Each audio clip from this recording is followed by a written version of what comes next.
Bonjour à tous, Logitech est connu pour ses souris et ses claviers, mais la firme s'intéresse également depuis plusieurs années au marché de la visioconférence. Elle compte ainsi dans ses rangs plusieurs caméras, plusieurs webcams adaptées à cet usage. Mais ce n'était pas suffisant pour le géant suisse et il vient donc de présenter un tout nouveau dispositif, la fameuse ScreenCam. Et comme son nom l'indique, cette fameuse caméra vise principalement les streamers et les influenceurs.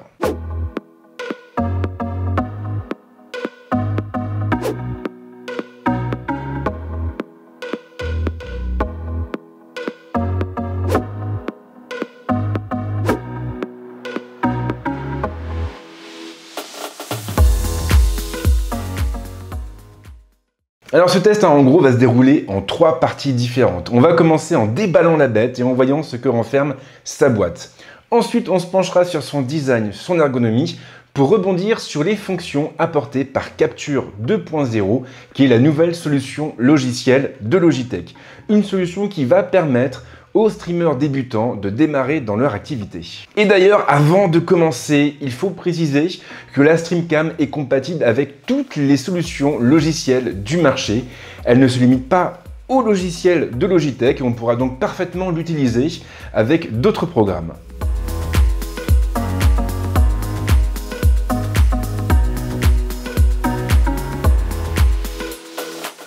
Et pour commencer, on va donc s'intéresser au packaging de la StreamCam et voir ce que renferme cette étrange boîte sombre. Logitech a opté pour une boîte assez classe et sur laquelle figure tout un tas d'informations en lien avec la caméra ainsi que plusieurs visuels. Sur la façade de la boîte, la marque a ainsi choisi de mettre l'accent sur la définition et la cadence d'enregistrement de la caméra.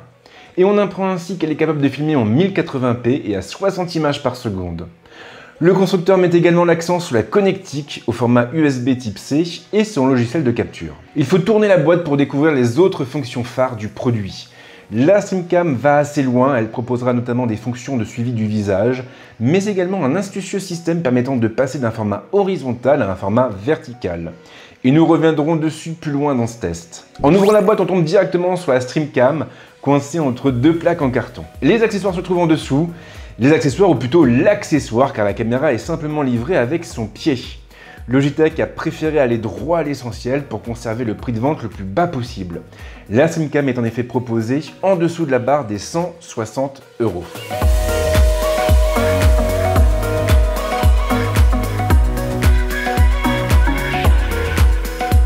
Maintenant que nous avons déballé la StreamCam, nous allons pouvoir passer au vif du sujet et nous pencher sur son design et son ergonomie. Alors à la base, la StreamCam est proposée en 2 versions, ou plutôt en 2 coloris. On a le choix entre un modèle blanc et un modèle gris.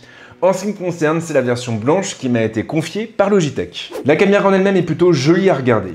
Elle est assez compacte et elle rappelle un peu les produits Nest par son design. Logitech a en effet opté pour un mélange de plastique et de tissu, et le résultat ne manque pas d'intérêt. Il en va de même pour le form factor du produit. La StreamCam est en effet totalement indépendante de son pied, et il est tout à fait possible de l'en extraire.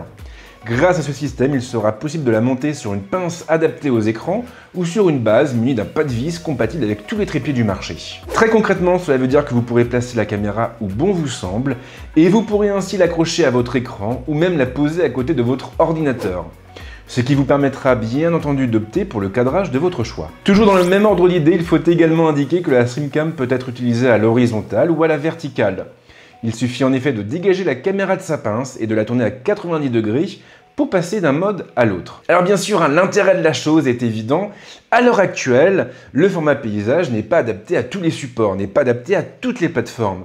Et si vous utilisez par exemple Snapchat ou Instagram, alors vous devez savoir que les vidéos verticales ont de plus en plus le vent en poupe, à un point tel que Samsung a même présenté lors du dernier CES un téléviseur capable de basculer d'un format paysage à un format portrait. Du coup, Logitech suit le mouvement avec la StreamCam qui permet également de faire la même chose. Et ça, pour moi, c'est vraiment un point fort puisque le produit cible avant tout les influenceurs au sens large. Il n'est pas uniquement adapté aux streamers et donc, par conséquent, il est naturel qu'il puisse tirer profit des formats de toutes les plateformes sociales du marché. Aucun bouton ne vient gâcher la vue. Pour mettre la caméra en place, il suffira de la brancher à un ordinateur et de lancer ensuite le logiciel de son choix. Et comme on le verra un peu plus loin, il n'y a pas besoin d'être un tueur en vidéo pour s'en sortir. Alors après, il y a quand même un point qui mérite votre attention. La StreamCam est pourvue d'une connectique au format USB type C et elle n'est pas livrée avec un adaptateur. Alors bien sûr, tous les utilisateurs de Mac disposent déjà de ports USB type C, mais il n'en va pas forcément de même pour ceux qui ont des PC, des tours, des unités centrales standards ou datant de quelques années. Alors c'est clair que ce point ne va pas faire l'unanimité, mais en ce qui me concerne, je trouve ça plutôt judicieux d'opter pour un format d'avenir, un format qui s'impose de plus en plus sur le marché, plutôt que de partir sur une connectique vieillissante et qui ne sera bientôt plus supportée. Là, on sent vraiment que la StreamCam est tournée vers l'avenir. Voilà, c'est un choix qui a été fait par Logitech. Après, c'est vrai que la question de l'adaptateur peut se poser, mais on parle d'un produit qui est quand même assez accessible. Et l'un dans l'autre, il vaut mieux un prix de vente assez bas et pas d'adaptateur qu'un prix de vente plus haut avec un adaptateur.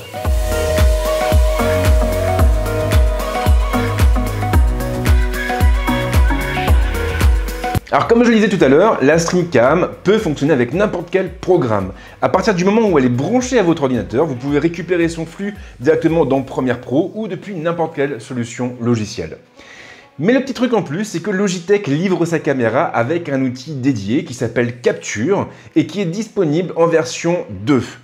Et cette version apporte vraiment pas mal de changements, des changements qui méritaient bien entendu d'être détaillés dans ce test. Alors, je le disais au début de ce test, la StreamCam ne s'adresse pas aux cinéastes, aux vidéastes, elle vise un public assez large.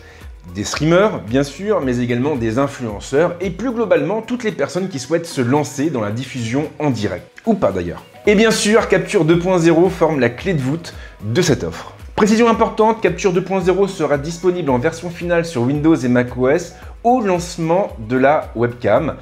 Et bien sûr, en ce qui me concerne, je n'ai pas eu le droit à la version définitive, mais à la version en développement. Ce qui veut dire aussi que certains éléments sont susceptibles de changer d'une version à l'autre. Et du coup, si vous constatez des changements de votre côté sur votre propre version, eh bien c'est parfaitement normal. Capture 2.0 n'est pas très compliqué à prendre en main. Mais il faudra tout de même prendre le temps de le configurer un minimum pour obtenir les meilleurs résultats possibles. L'interface est plutôt claire avec un affichage en colonne très pratique. Les principaux menus apparaissent donc dans un bandeau vertical collé à gauche et ils nous permettront de configurer nos différentes caméras mais aussi toutes les options liées à la captation. Le bouton 1 et le bouton 2 renvoient vers des réglages associés à chaque caméra. Par défaut, la StreamCam sera associée au premier menu et l'écran de notre ordinateur au second. Le plus important est sans doute le menu consacré à la caméra, puisqu'il vous permettra de prendre la main sur pas mal de réglages. Le menu des pré-réglages vous permettra d'alterner entre deux profils, diffusion et enregistrement. Mais bien sûr, vous pouvez aussi prendre la main sur chaque réglage si vous le souhaitez. La priorité vous permettra ainsi de demander à la solution de mettre l'accent sur le débit, et donc sur la fluidité de votre flux, ou sur l'exposition, et donc sur la qualité de votre flux. Là, tout va dépendre de votre connexion internet et de l'usage que vous allez faire de la StreamCam. Ensuite, on trouve trois options très pratiques. La correction du rétroéclairage qui permet de conserver une bonne exposition dans toutes les conditions possibles. La stabilisation de l'image qui évitera la plupart des tremblements intempestifs dus à vos mouvements. Et le cadrage automatique. Alors là, bien sûr, tout va dépendre de ce que vous recherchez. La stabilisation, par exemple, sera pratique si vous tenez la caméra pour montrer quelque chose à votre auditoire.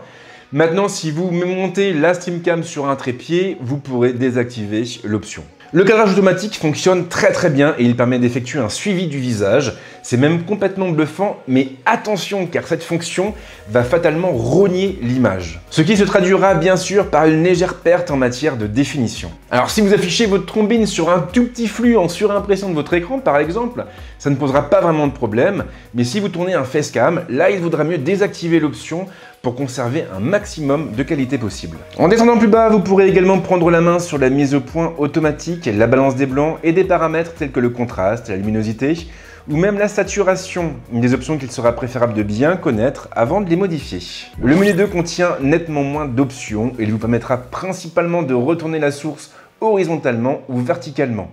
Du moins en supposant que votre deuxième source soit le contenu de l'écran de votre ordinateur. Et là on en vient à un point très important, Capture 2.0 gère le multicam et vous aurez donc la possibilité de switcher d'une StreamCam à une autre en branchant les deux à votre ordinateur, ce qui vous permettra par exemple de vous filmer facecam en train de discuter, en train de dialoguer avec votre auditoire et derrière par exemple de filmer votre guitare ou un élément de votre décor. La baguette magique regroupe trois options. Des options qui permettent d'afficher ou de masquer le filigrane du constructeur, un texte de notre choix ou un effet de scène. A noter que ces derniers fonctionnent un petit peu comme des filtres. Les réglages de leur côté sont répartis en deux menus, on a la vidéo d'un côté et le son de l'autre. Et autant vous prévenir, il sera indispensable d'aller dedans et de configurer votre caméra pour en tirer pleinement parti. Dans le menu vidéo, vous pourrez ainsi régler la résolution qui se limite par défaut à du 720p. Fort heureusement, en activant le menu déroulant, vous pourrez monter au 1080p. Plus bas, vous trouverez également des boutons permettant de régler le nombre d'images par seconde avec 5 choix possibles, 24, 25, 30, 50 ou 60. Alors clairement, ça fait beaucoup, mais il faut rappeler que le nombre d'images par seconde dépend principalement du marché visé. En Europe, par exemple, on fonctionne beaucoup avec 24 ou 25 images par seconde au cinéma ou à la télévision, mais aux US, ils préfèrent tourner avec 30 images par seconde. Et c'est pareil pour les ralentis. Aux US, généralement, les ralentis sont réalisés en 50 images par seconde, en Europe, en 60 images par seconde. Du coup, comme la SlimCam se dédie, vise plusieurs marchés, il fallait bien proposer toutes les options. Au-delà de ces considérations, il faut noter que le nombre d'images par seconde va influer sur vos mouvements globaux. Concrètement, si vous tournez à 24, 25 ou 30 images par seconde, alors lorsque vous effectuerez un mouvement rapide, ce dernier sera un petit peu décomposé, comme un espèce de ralenti, il sera un peu flou. C'est un effet cinématographique. Si vous filmez à 60 images par seconde, alors votre mouvement sera complètement décomposé, il sera très fluide, et vous pourrez voir chaque étape le composant. En descendant plus bas, vous pourrez également modifier l'emplacement des fichiers médias capturés avec la solution ou encore supprimer ou activer le compte à rebours au début de l'enregistrement ou la grille de cadrage. Le menu son ne comporte qu'une seule option, mais elle aura son importance puisqu'elle vous permettra de définir la source audio et donc de basculer par exemple du micro de la caméra au micro branché sur votre ordinateur. Ensuite, on a deux autres menus. D'un côté, on a le menu Alt qui affiche, qui liste tous les raccourcis clavier associés à Capture 2.0. Et ensuite, on a le menu Utilisateur qui vous permettra de vous identifier avec votre compte Logitech et de synchroniser vos réglages. Ce qui veut dire que si vous configurez par exemple votre StreamCam sur votre ordinateur principal, eh bien en passant par cette fonction, vous pourrez également récupérer tous les réglages que vous venez de définir sur votre ordinateur secondaire. Donc ça évidemment c'est très pratique lorsqu'on officie sur plusieurs machines différentes. Mais Capture 2.0 ne se limite pas à son menu. La partie de droite est ainsi occupée par le flux tel qu'il apparaîtra à l'enregistrement ou à la diffusion. Un flux qui s'accompagne d'un bandeau donnant la main sur les principales fonctions associées. Les 6 premiers boutons sont sans doute les plus importants puisqu'ils vous permettront de modifier la manière dont s'afficheront les différents flux captés par la solution. En cliquant sur 1, on basculera sur le flux de la caméra. En cliquant sur 2, on affichera le flux de l'écran. Et puis ensuite, vous trouverez 4 autres boutons qui vous permettront de coller le premier flux sur le second ou d'afficher vos deux flux côte à côte. Alors clairement, ça c'est une fonction qui est très bien foutue, d'autant que chaque changement sera directement appliqué sur le flux en temps réel. Et vous pourrez donc composer votre émission comme vous le souhaitez directement depuis Capture 2.0. Les 3 boutons suivants permettent de mettre le flux en pause, de lancer ou d'arrêter l'enregistrement ou de prendre une photo. On trouve aussi des réglettes qui permettent de modifier le volume du micro et celui des haut-parleurs. Quant au bouton représentant un dossier, il servira simplement à ouvrir le répertoire contenant tous vos enregistrements. Et puis enfin, en haut, on trouve un bouton qui permet de switcher du mode clair au mode sombre.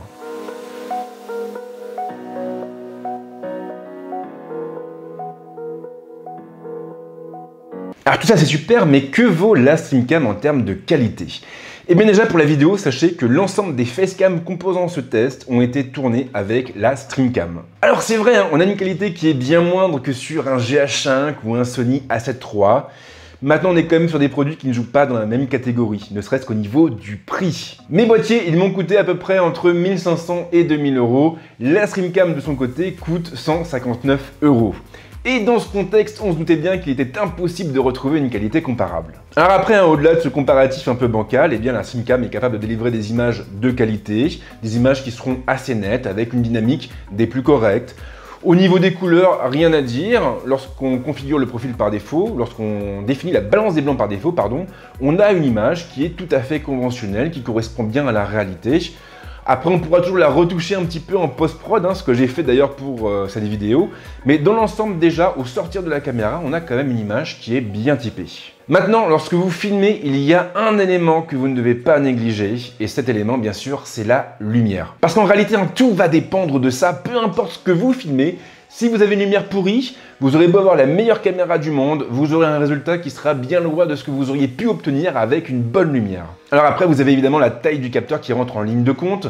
Lorsque vous filmez avec un boîtier plein format, fatalement, vous pouvez vous permettre un peu plus de flexibilité au niveau de la lumière, puisque généralement ces capteurs sont bien plus sensibles en basse luminosité. Avec la StreamCam, on a un petit capteur et là c'est clair que le moindre manque de lumière, eh bien vous le paierez aussitôt. En ce qui me concerne, pour tourner cette vidéo, je me suis appuyé sur deux sources lumineuses. On a ici un panneau LED qui m'éclaire donc de ce côté, et puis derrière j'ai une petite lampe qui diffuse une lumière un peu rose dans le fond, ce qui permet de détacher un peu ma silhouette, de la faire ressortir de la vidéo. Maintenant, on n'est pas non plus sur une configuration idéale, j'ai fait avec les moyens du bord et ça vous permet du coup aussi de voir un petit peu ce qu'il est possible d'obtenir avec la caméra sans avoir besoin d'investir dans un matériel très coûteux.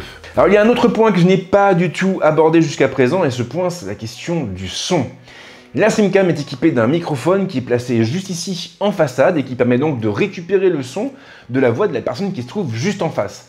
Maintenant, très clairement, ce microphone, il est là pour décorer et il ne faut pas compter dessus. En réalité, il est même de qualité très médiocre et le son restitué par son biais laisse clairement à désirer. Et si vous ne me croyez pas, regardez, écoutez tout de suite. Là, j'ai basculé sur le son de la StreamCam et comme vous pouvez le voir, ça fait pas du tout l'affaire. Donc si je peux vous donner un conseil, eh bien c'est simple, c'est d'investir dans un microphone d'appoint, dans un microphone supplémentaire, un microphone qui ne fera que ça et qui vous permettra du coup de réaliser des émissions de bonne qualité sans griller les tympans de vos téléspectateurs. Et puis sinon, si vous n'avez pas le budget, un simple micro-cravate fera amplement l'affaire. Maintenant, au-delà de tout ce qui touche à la vidéo et le son, il y a aussi une autre composante à prendre en considération et cette composante, c'est l'accessibilité. J'ai expliqué en début de vidéo, Logitech a voulu rendre la StreamCam la plus accessible possible. Et de ce côté-là, en toute franchise, pour moi, la promesse est respectée. Si vous passez par Capture 2.0, vous n'aurez pas besoin de mettre les mains dans le cambouis, vous n'aurez que quelques paramètres à configurer et vous pourrez directement streamer toutes vos émissions. Et vraiment là-dessus, je tiens à insister lourdement sur ce sujet, mais cette solution, elle est vraiment très bien conçue et je l'ai trouvée parfaitement redoutable. Voilà, je vais m'arrêter là, j'espère que cette vidéo vous a plu. Si vous avez des questions, comme d'hab, les commentaires sont là pour ça, et moi je vous souhaite de passer une très bonne semaine ou un très bon week-end, suivant le moment où vous verrez cette vidéo. Et au passage, je tiens également à remercier Logitech qui m'a confié la StreamCam avec quand même quelques semaines d'avance, ce qui m'a permis du coup de sortir cette vidéo au moment même de l'annonce. Donc merci Logitech, c'est vraiment très cool à vous. Et en tout cas, on se retrouve très vite avec d'autres vidéos. Ciao!